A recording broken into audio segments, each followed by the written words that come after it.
A court in Belarus sentenced one of the country's most prominent opposition figures, Maria Kolesnikova, to 11 years in prison on Monday after she led protests against President Alexander Lukashenko last year.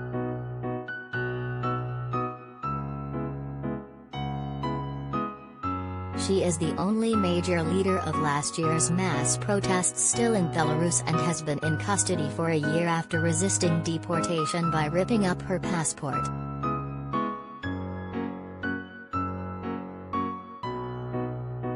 She was arrested last September, when KGB agents put a sack over her head, pushed her into a minibus and drove her to the Ukrainian border.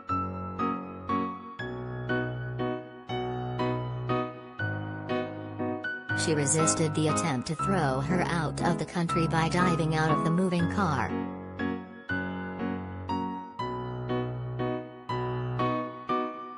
Kolesnikova's lawyer Maxim Znak was also handed a 10-year sentence, according to the press service of one-time presidential hopeful Viktor Babariko, whose campaign was managed by Kolesnikova.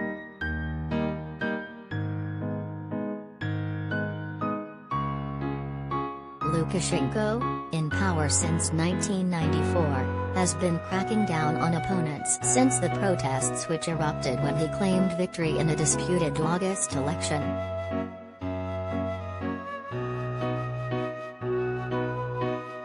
In a video from inside the court shown by Russian media, Kolesnikova, who was handcuffed inside a defendant's cage, made a heart-shaped symbol with her hands, a signature gesture she often performed at protest rallies.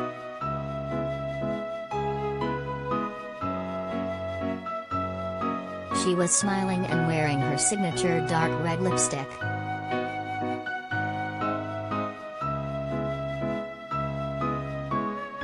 "Dear spectators, we are happy to see you," Znak, who was standing next to her, said in the video before the sentence was read out.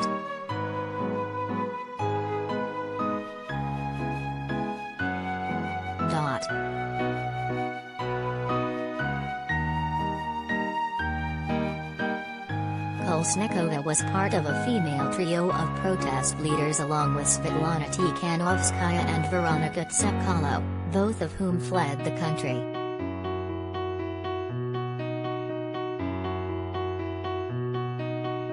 Tikhanovskaya, who stood for president in place of her jailed husband and claims she won the election, called the pair heroes after the sentencing.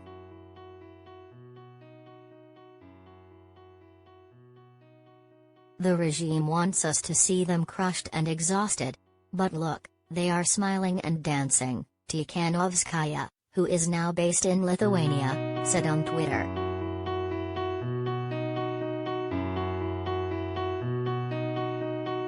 Together the three women inspired a wave of female-led protests.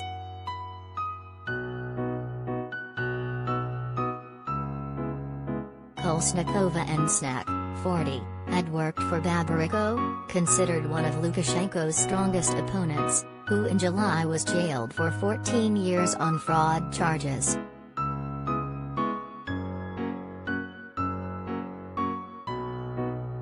Last year, security forces detained more than 13,000 people in the protests following the August election, and began clamping down on independent media.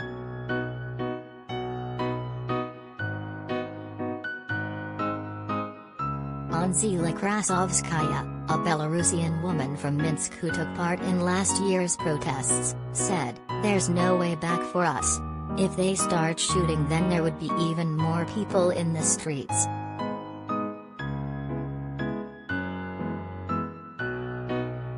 Meanwhile, pensioner Maria Petrovich said demonstrations would continue until Lukashenko quits.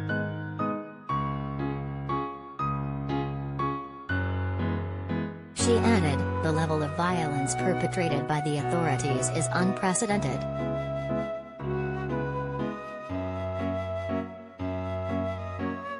But the protests have since ran out of steam and authorities have sought to wipe out any remaining pockets of dissent with stricter measures.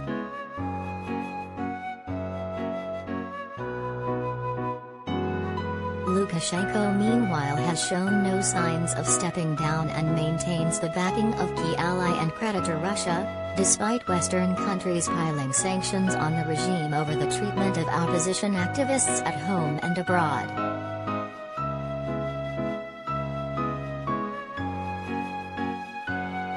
The strongman faced a global outcry in May when a passenger plane was forced to land in Minsk and a dissident on board was arrested.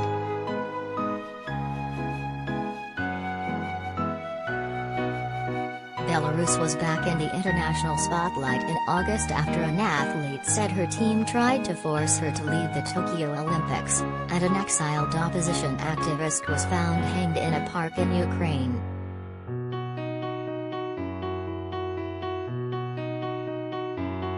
Advertisement.